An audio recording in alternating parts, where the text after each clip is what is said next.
This is a tutorial to explain to you how to go about replacing your screens for your either your window screens or your door screens. So a while back, dogs was jumping, four-legged family members jumping on the screen door and the back door and ripped it up. And I figured, I wonder how I go about replacing it with the dog or pet, as I say, durable pet screens. And you can go pretty much into your Myers, Ace Hardware stores and pick this up, and also Home Depot's. I believe they do have them as well, and Lowe's and Menards. So what I wind up doing is, after like I said, 5-10 years, it pretty much will get ripped up or torn.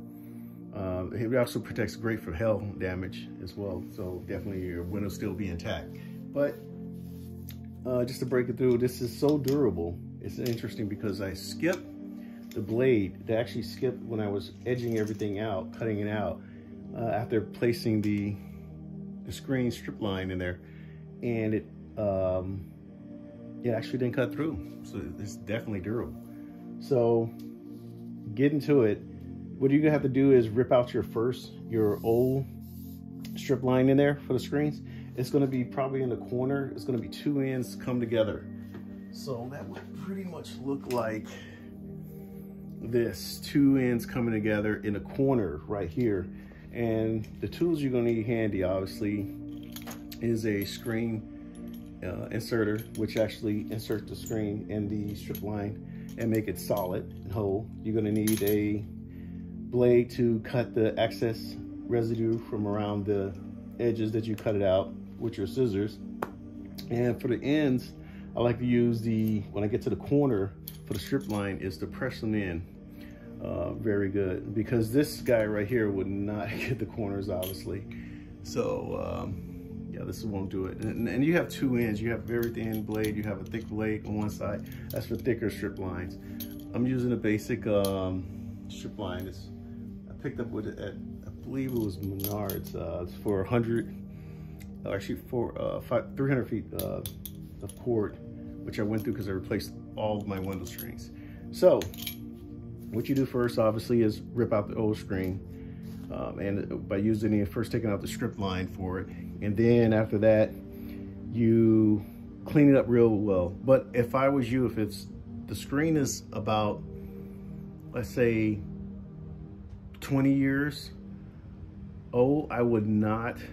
I will recommend you do it outside, and also wear a mask if you're doing it inside, and have a vacuum handy, because those little metal filings will be going all over the place as they rip up from the screen itself.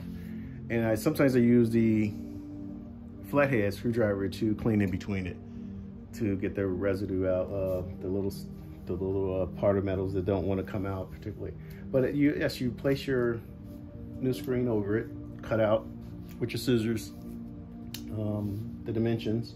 After cutting out the scissors dimensions, then you measure out the strip line going all the way around. And what I recommend you do is pre-prep, or go through your screen with your device, with your strip line threader, I'll call it, and just go through it like that all the way around, all four.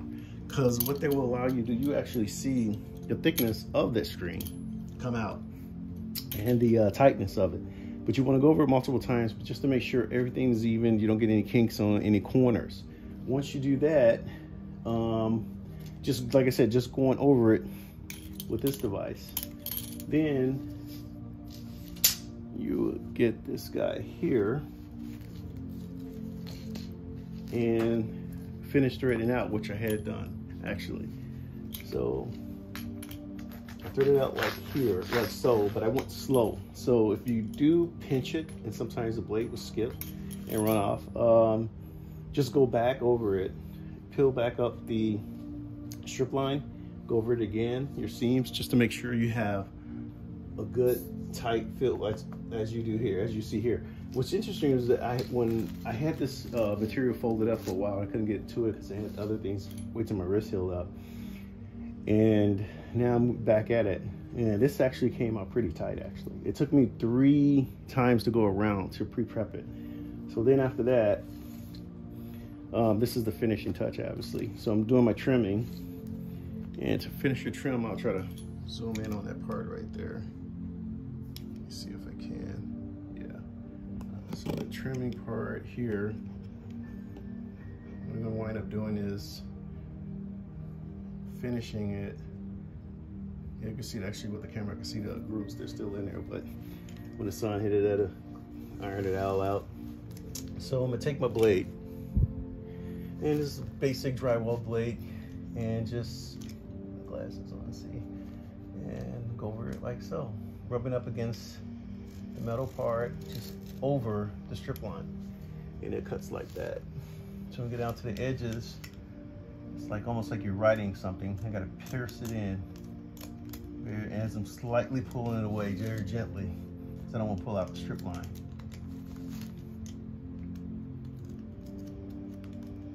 And just keep tacking at it. And boom, that's it, done.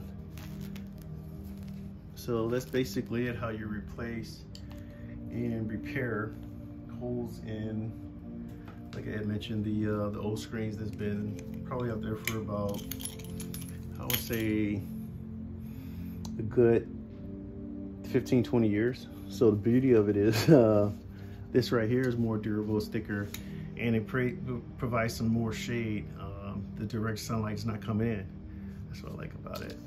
But yeah, it's simple. Like I said, it's taken a while because I'm going over my videos. There's watching videos on YouTube to keep me occupied or entertained while I'm doing this little simple task. But hey, thanks for watching, and this is how you replace and repair screens for your, like I said, your windows and your sliding doors in the back.